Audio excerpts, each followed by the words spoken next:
Just before we get into today's material, sort of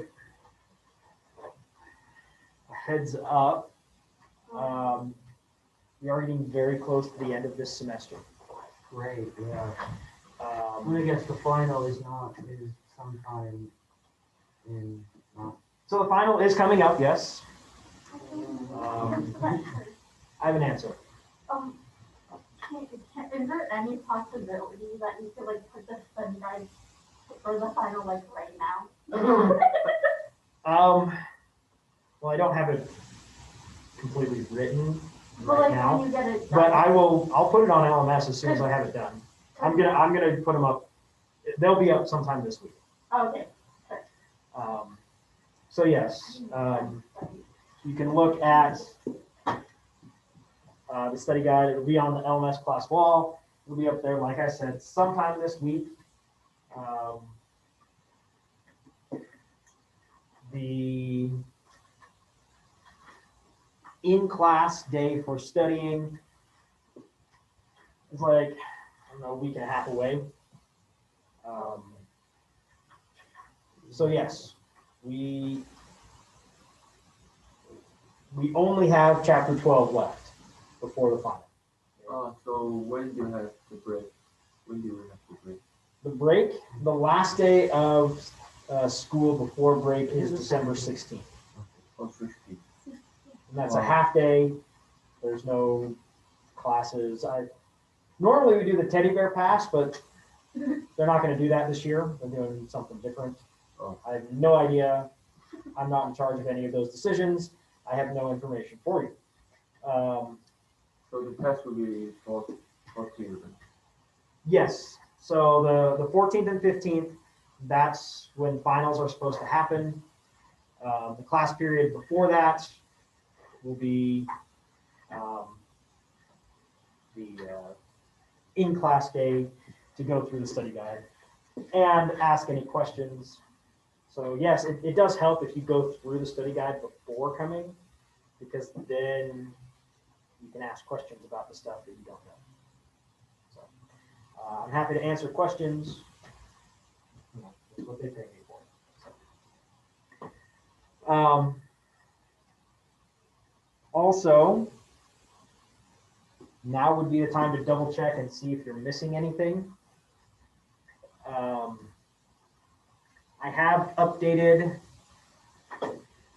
as of the Friday before the break, I've updated everything that I had from you.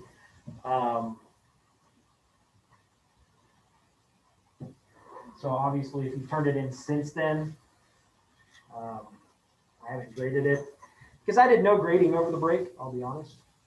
I just sort of ignored that I had a job and did nothing. It was great. So I think we had a pretty good break then. Yeah, you know. How was the Thanksgiving? It was good. It was good. Stayed at home and ate more food than I should have. But yes, if there's anything in there that's marked missing, you should probably get it turned in. If you feel like you did it, but it's still marked as missing, then let's figure out what's going on. But yeah, so probably that Friday, so not this coming Friday, but the Friday after that, that's probably the last day that I will accept late work, just because I have to get grades done and I don't want to spend my Christmas break doing all of the grading of late work that people turn in the last day. So, What is it, next Friday? yeah, a week from Friday. So How is the 11th, is that what it is? That sounds right. Yeah, it's the second week or something. Yeah, the 11th. So,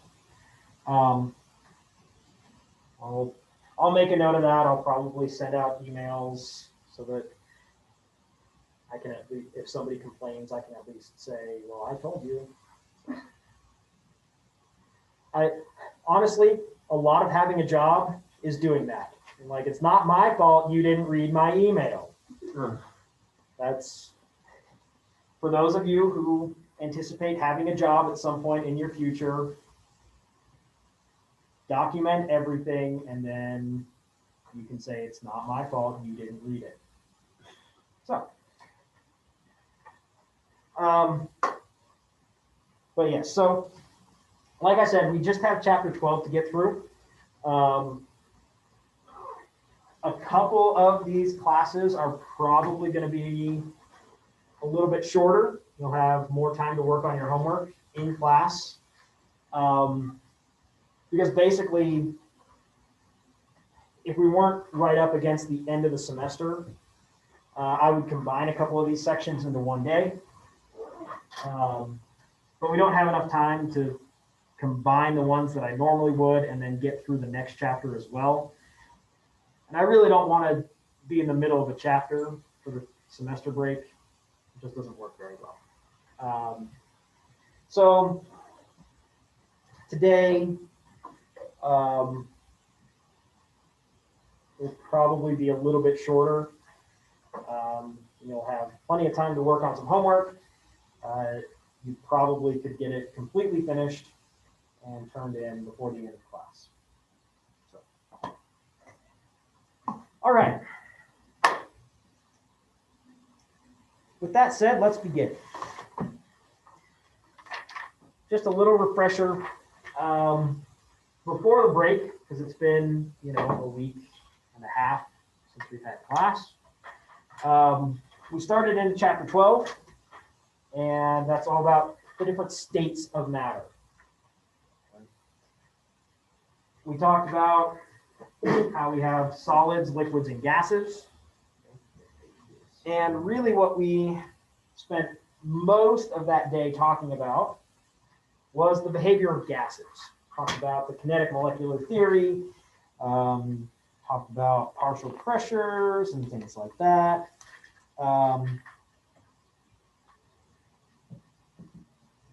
That was just an introduction to gases. Chapter 13 is an entire chapter about the behavior of gases.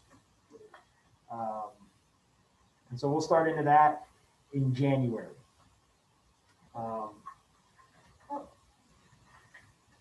So we're just working on chapter 12. Yes, chapter 12 is the last chapter for the first half. Okay. So, which actually works out really well because there's 24 chapters in this book. Are we doing all 24? Ish. There will be a couple that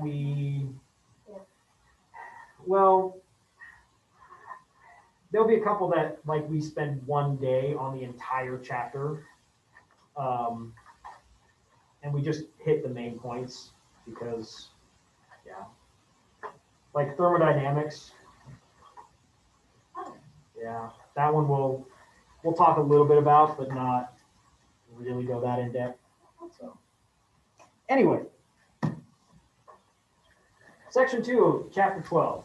That's what we need to deal with today. Section 2 is about, as it says, forces of attraction. What does it mean to attract something?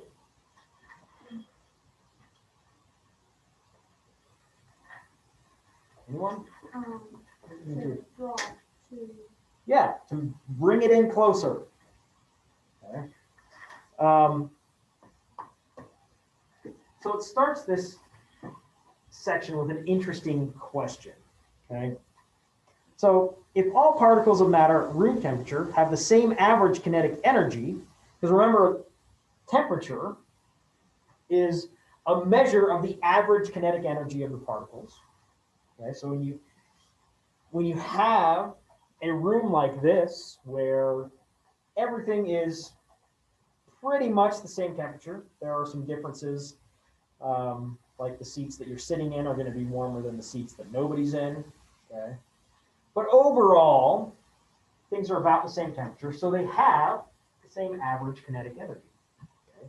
So if we have that situation, why are some materials gases while others are liquids or solids? Okay? everything has the same amount of kinetic energy,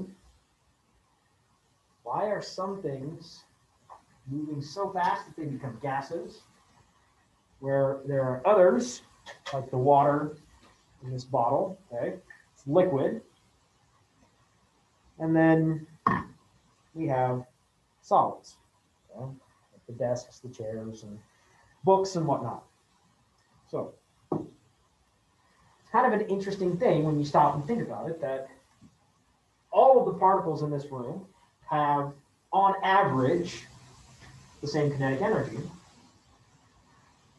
but there's a lot of different properties that are going on. Why is that? Well, it says, the answer lies with the attractive forces within and between particles. Basically, the interaction between these particles.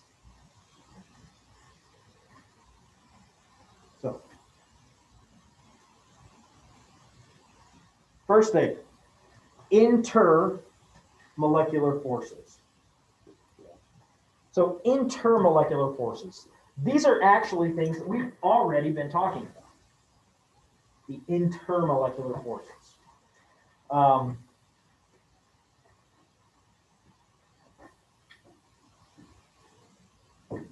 Sorry, I misspoke. Intra is what we've been talking about. Okay.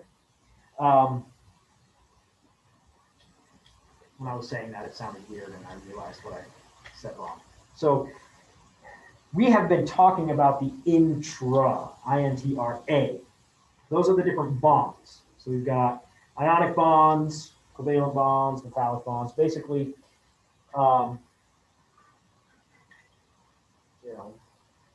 we have these two individual atoms that come together and make a molecule. Okay, the interaction between that is the intramolecular. The intermolecular formula.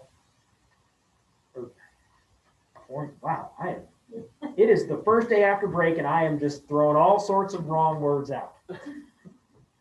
Okay.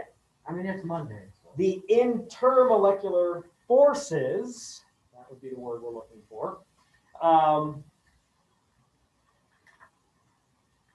between these different molecules. Okay. So if you have one molecule interacting with another molecule, that interaction right there is an intermolecular force. Okay.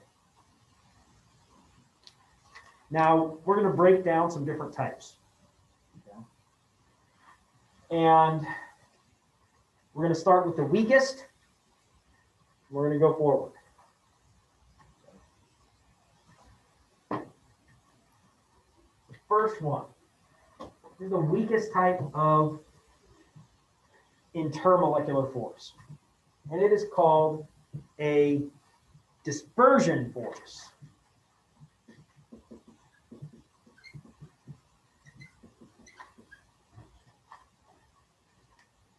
So what does it mean to disperse? Anybody know what that means?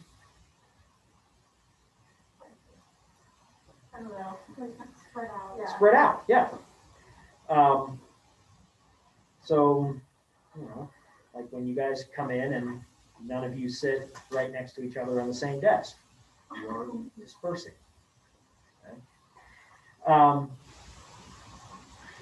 So that's what we have going on here. We have some sort of dispersion. But what is dispersing is the question. And the answer is electrons. So when you go back and think about the model of the atom, so we've got the nucleus, and then around that we have electrons that are free to move and be wherever they want to be, really. Our orbitals tell us where they probably are, but they don't have to be there. They can move. Well, what tends to happen in these dispersion forces, if you get two molecules that are being brought close together, the electrons tend to shift a little bit. Okay? And let's see if I can draw this. It's, no, actually, I'll just tell you. Look at page 412 on the top. Okay. So you can see those two different, they're kind of blue oblong shapes. Okay. The deeper the blue, the more electrons are there. Okay. So what's happened is we're bringing these two molecules together. And remember, all these electrons are negative. They don't really want to be next to each other. So when you force them together, if they can move, they're going to slide over to the other side further away. Now that creates what's called a temporary dipole. You remember what a dipole is from when we talked about covalent bonds? It's okay. We mentioned it very briefly and didn't get too in depth. Basically, if you have these, so we've got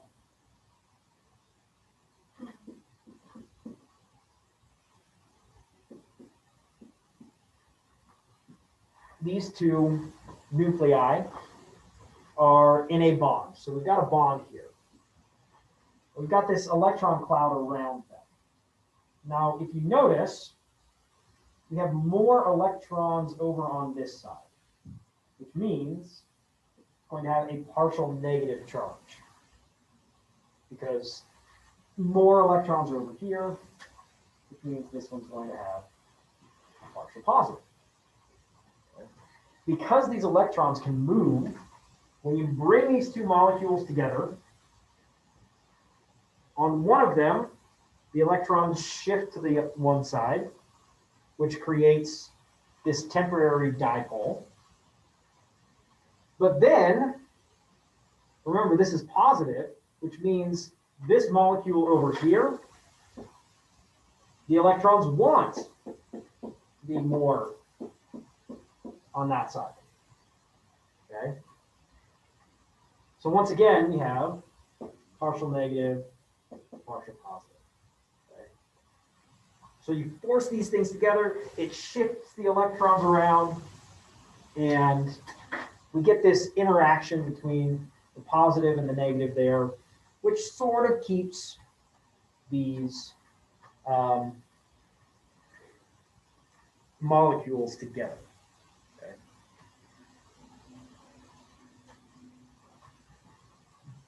This is not a very strong interaction. This is the interaction that we would see, well, like between two molecules of oxygen. Okay. So oxygen is diatomic. So if we have another one here, we can have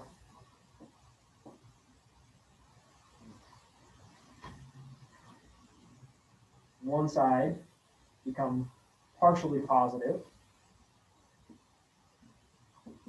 Okay. And so we get it lining up like that. And because we have that right there, it tends to stick together. Okay. Now, like I said, it's very weak. So oxygen, it doesn't take a whole lot of kinetic energy to break this interaction. Okay. When that interaction breaks, the molecules aren't associated with each other, and it turns into a gas. Now, in order to get oxygen to be a gas, or to be a liquid, sorry, it has to be very, very cold, which means there's not a whole lot of kinetic energy moving these apart. Okay. It's a weak interaction, very weak interaction. So, dispersion forces we get this temporary dipole. And I should mention, it starts to sort of cascade. Okay? Because this one now is positive, which means the one next to it wants to be negative, so the electrons are going to shift. And so we get this sort of just sort of almost random first time, which will shift the electrons either way, purely based off of where the electrons happen to be when they come to interact. But then as that happens, more and more will interact and it cascades. So you get more and more attaching on, and that's how we build liquid from gas. Okay? One molecule at a time.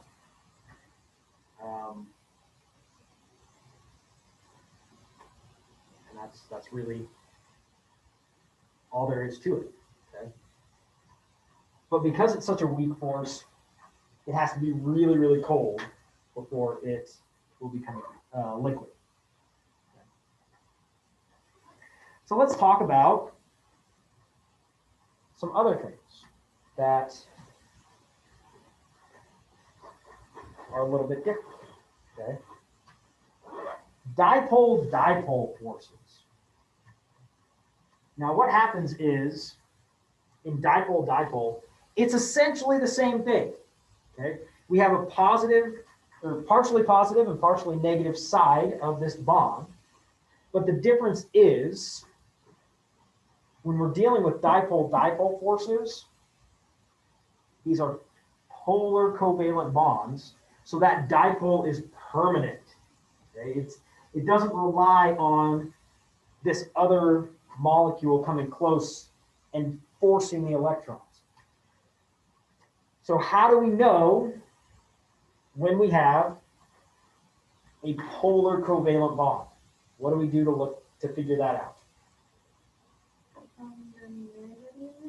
The electronegativity, yes. It's the differences in electronegativity. The more electronegative, okay, so you have two things in a bond. The more electronegative one is going to have the electrons. That's where we're going to find the partial negative. Okay. See how those words go together? It's more electronegative. That's the partially negative side of the dipole. Okay. So we have this example. Talks about, this is on the top of page 413. Hydrogen chloride, okay, HCl. Now, once again, in order to go from a gas to a liquid, see, this is why we're talking about it in the chapter on states of matter, because these interactions are what determine if something is going to be a gas, a liquid, or a solid at any given temperature.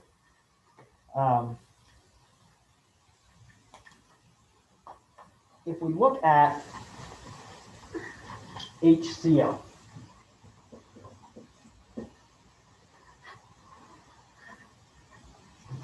now where are my electronegativities?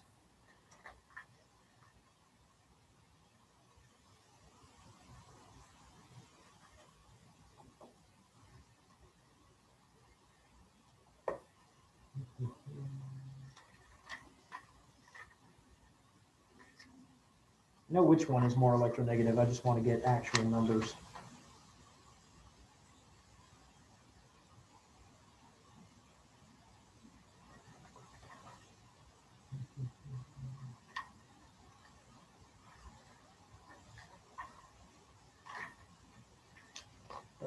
Maybe it doesn't have the chart in the back. Anyway. All right. Well, then we'll just forget about having exact numbers. But so chlorine is going to be more electronegative than hydrogen.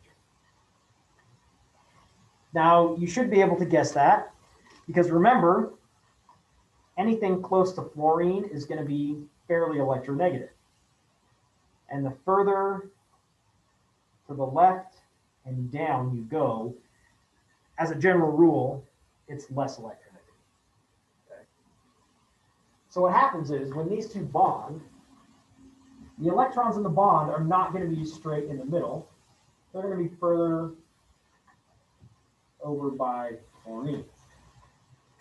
So we get that negative charge there on the positive. That's the Greek letter delta. It's the lowercase delta. Okay. That's what we use to say partial charge. Uppercase delta looks like this. It's a triangle. Anyway,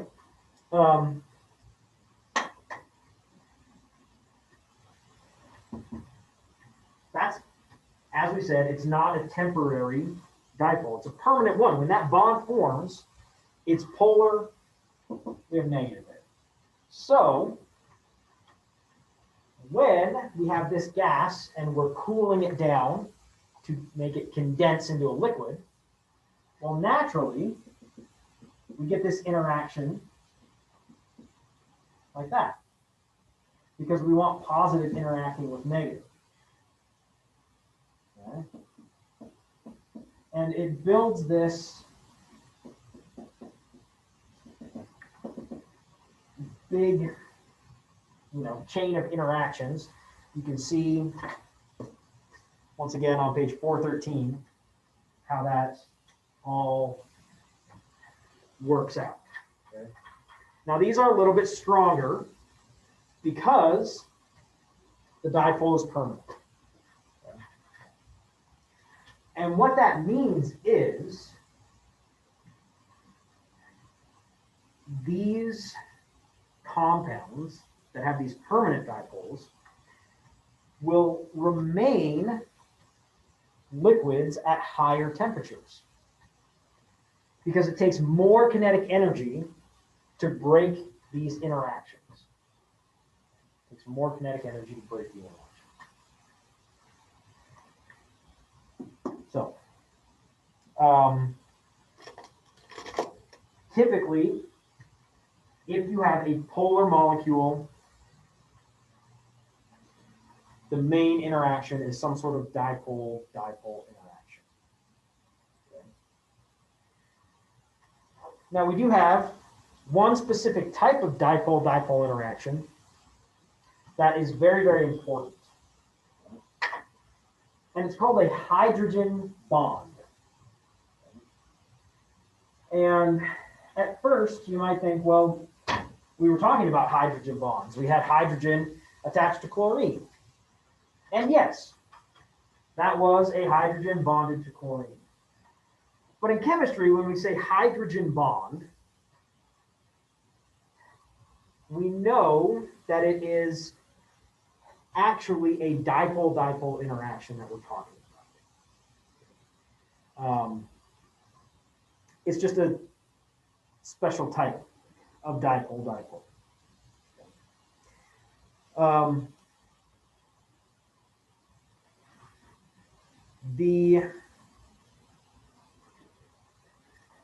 The situations where we find what's called a hydrogen bond are where we have hydrogen, which makes sense, we have hydrogen, right? And it has to be attached, it has to be covalently bonded to either fluorine, oxygen, or nitrogen. Okay. It has to be one of these three things. These two are the most common. Those two are the most common. Mostly because if you look at the Lewis dot structure,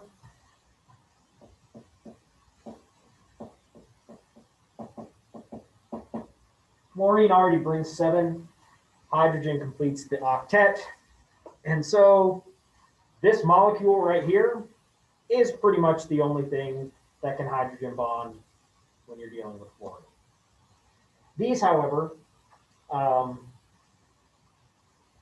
it doesn't, just one hydrogen is not going to fill the octet. We have to have something else on there. And so there's a lot more options as far as molecules go with that. But this creates, once again, a permanent dipole. Permanent dipole. So for example, what's that? H2O. H2O, that's water, okay? This is where we find our negative and we have positive on the other side. So we get a hydrogen bond like that.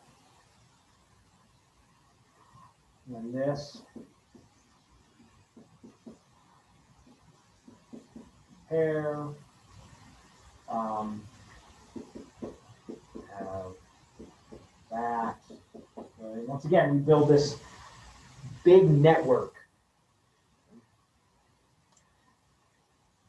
So hydrogen bonding is, well, actually, the reason why life as we know it exists. Without hydrogen bonding, life on this planet,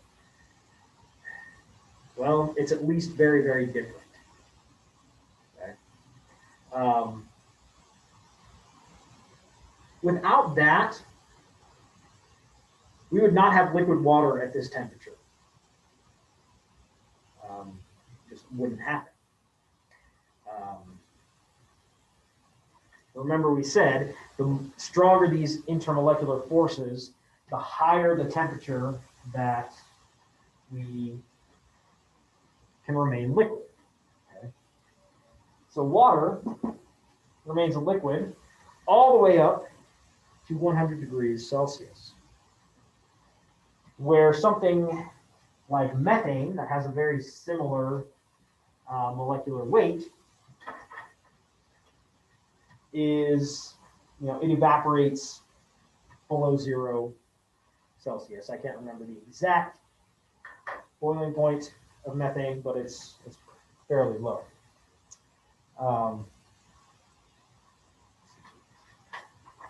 So yeah, hydrogen bonds. Oh look, it gives us the boiling point for methane on the next page, 414.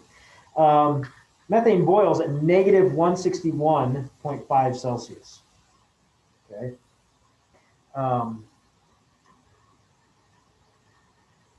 Basically, life wouldn't have evolved on Earth because there would be no liquid water at this temperature. Because there's no place on Earth where it's regularly 161 below 0.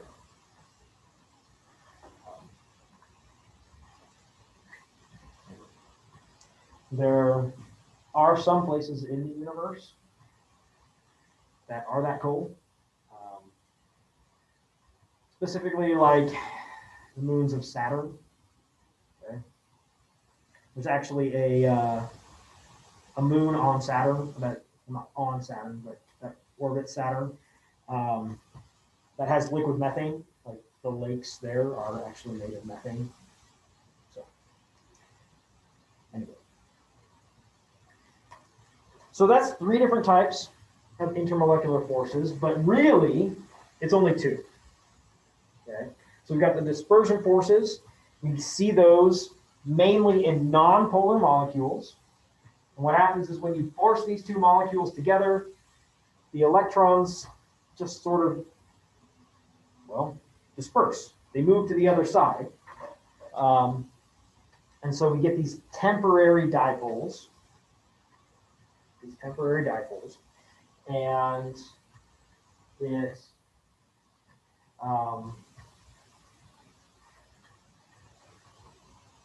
will keep these things together, but they're pretty weak. these dispersion forces.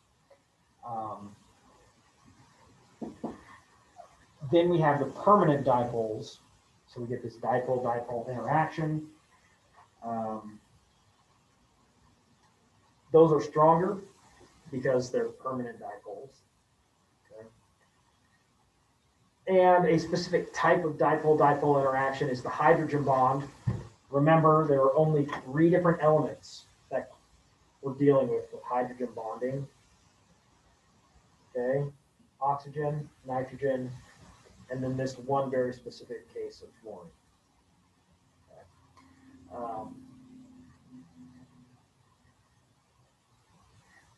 I will mention that you can have a permanent dipole inducing a dipole in another one, which is sort of like halfway between dipole-dipole and dispersion.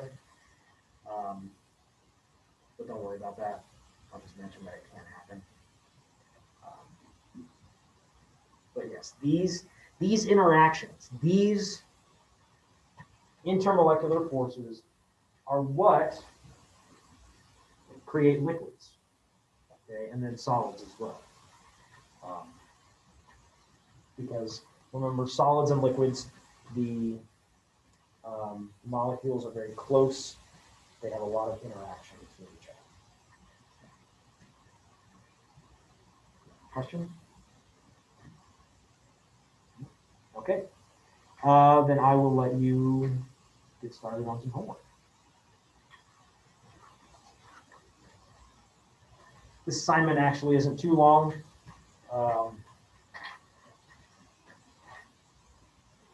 So, like I said, you can probably get most of it, if not all of it, done in the rest of class time.